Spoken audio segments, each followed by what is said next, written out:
Hi, everyone. Welcome, welcome. Come right on in. Welcome to Royal Black and Elite. I'm Lady TrenettWilson, and I'm your social historian and lecturer. And as always, I'm so thankful and grateful to you for joining us for this great show. We come each week with an episode, something about Royal Black and Elite. And today we have a great story. It's all about beaches, waterfront property, resort, stolen land, and a Black owned business. Join me as I talk today about Bruce's Beach, especially with this recent settlement in selling for $20 million in California. Have you heard the story? Well, come on in. Let me give you a little bit of background. In recent years, there's been a story in the news about this historic area in California called Bruce's Beach. It was once a beautiful Black owned resort that was stolen from a Black family that once owned it. It was given back and then it was sold by the owner's descendants just recently, January 2023, for only $20 million. So there's been some argument about that, there's been some discussion, so let's begin with the owners, the people who founded Bruce's Beach. Now, after slavery, there was something called the Great Migration, and that's where we meet the owners of Bruce's Beach. Let's start with Mr. Charles Aaron Bruce. He was born in 1860 in Washington, D.C. Now, his wife, Willa Ann, she was born in 1862 in Missouri. And according to the 1900 census, they were married in 1886 and they were living in California. So, just like a lot of people, they were moving to get better wealth. They were in search of their dream, their American dream, and they ended up in California. Now, beyond their birthdays and the date of marriage and Charles's death, there's not a lot about them and their background. But what we do know is that they had enough money, about $1,300, when they bought land in 1912. The Bruces bought a property in an unincorporated part of Los Angeles, California, in a place called Manhattan Beach. Now, Manhattan Beach was pretty exclusive. Even now, it's like less than 50,000 people who live there. And I thought this picture was so great. This is from that time. And look at the food. You could have a whole chicken dinner for 60 cents. Boy, how things have changed. But back in 1912, this is where the Bruces bought their land. Now, the people there, the makeup, the general makeup of the city was mostly white, but there were Black people moving there, and Blacks across America was really on the come up. It's signified by the Bruces. They were owning land, hotels, inventions, all kinds of things. So there were a lot more businesses that were owned by Blacks at that time, and they were looking for a place to relax and looking for some leisure. And the Bruces, they came into the city right in the nick of time.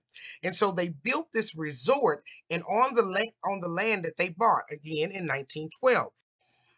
On their land, they built a lodge, a cafe, and a dance hall, and it was really popular. And so the Black people began to flock. They enjoyed the sun, the sand, and the ocean, and they were surrounded by beauty and luxury. Other beaches had restricted Blacks, and that's why there was a need even for a place like this. And look, I mean, it's just looks at these pictures. They look beautiful. They're frolicking in the water. They're hanging out. Now, the bathing suits and the hair wear, okay. Here is Willa with her sister-in-law and daughter, and they are on the beach as well. Look, people of all ages, all sizes, being able to come to a place that they had been restricted from. I mean, just simply getting in the water. We were brought here in water, so it's odd that we couldn't enjoy it, but that's the way that it was. And the Bruce has really made a difference in that area by having this resort. Now there was other places people, Black people could go. The spots like Peaks Pier in Pavilion, literally one pier that you could hang over and fish, so that is hardly a beach. The Inkwell, and that has a very sad history with it as well. Their land was stolen also. And the Pacific Beach Club in Orange County, but that mysteriously burned down. right after construction, so that never even got off the ground. Now, right on cue, there was some racial discrimination going on because here you have this resort, these successful black people coming in from all across the country. The white people was, I mean, their head was exploding. And so what they did is they put some legal motions into motion so that they could take these people's land. So by the 1920s, the property values were soaring around Bruce's Beach. Again, the neighbors were complaining. And so they got the city council to take the land using eminent domain. And they took their land, some other land around them, and some other black owners' land. So the Bruces weren't the only landowners whose land was taken, but they were the most lucrative, and they had been there for 15 years at that up until that point. Now, the city council said they were going to use the land to become a city park, but they weren't buying it. The NAACP got involved and the Bruces sued to the tune of $120,000. Now, that would be about $2 million today. But do you know they only settled with those people for $14,000, which is about $250,000? That was only a fraction of what the land was worth, not to mention the income that could have come over the years from them doing business. So it was really terrible how the city did their business. And they put laws in place to hurt these people. Here's a photo of their last advertisement for their last shindig that they had on Monday, May the 30th, 1927. So that was just devastating what they did. And in 1948, some of the Bruce's stolen land was transferred to the Manhattan State Beach. So even the state got involved and got some of these people's land. 23 years later, do you know they still hadn't built the city park? By then, Mr. Bruce had passed away. He passed away in like 1931, and Willa Ann was gone as well. Now, the city started getting nervous because they thought they were going to get sued. The Bruces had descendants, and they hadn't built that park that they said they took these people's land for.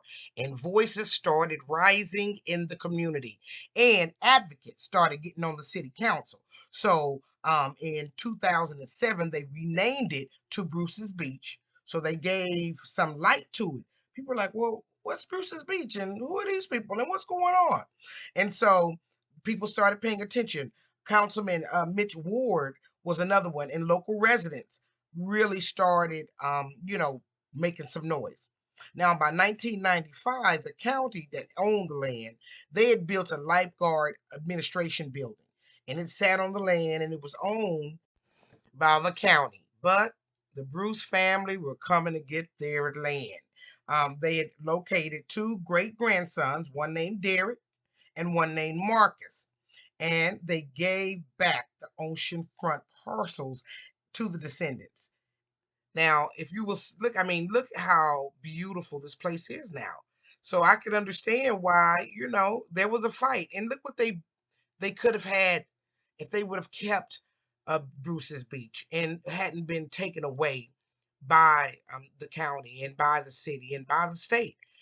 I'm sure they made billions off of this location. Now the ownership of the land, didn't last too long because Marcus they sold it January 2023, which is just this month.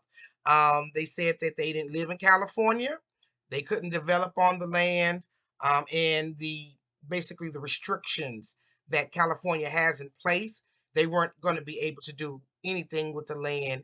It was going to cost them a fortune, and they wouldn't have walked away with anything anyway. So they literally walked away after, a 50, 60-year battle with $5 million, around that much a piece after they get hit with the taxes. So there's a lot of talk about, why did they sell the land? They should have kept it no matter what, but they didn't.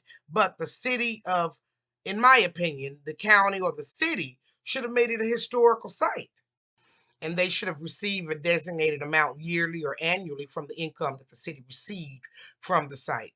So clearly the city and state had better lawyers than Marcus them did. But I'm sure they were like, hey, I've never had $5 million. I was maybe working here or there. And so there's two sides to every story, but we did lose that Royal Black and Elite site. to the city, but I would hope that they would erect even a little community where people could come and see that place, really make it a place, a destination, a site, a historical site. So we'll keep our eyes on it and we'll keep you informed. But isn't that beautiful? A wife and a husband came together. They had a vision to make a community for Black people to go and to swim, have a good time with family and friends. I just love this story. And not too much how it ended, but definitely the just the dream and the vision of this couple. So I want to thank you all for joining me. I hope you learned a lot. I know you have your own opinion about if it should have sold, what should have happened to it. Will you share it with me? Like, share, and subscribe as always. I really, really do appreciate it. By you doing that, it lets the algorithm know that you're interested in what's royal, Black, and elite. As always, I appreciate you, and I'll see you on another great episode. Thanks for watching.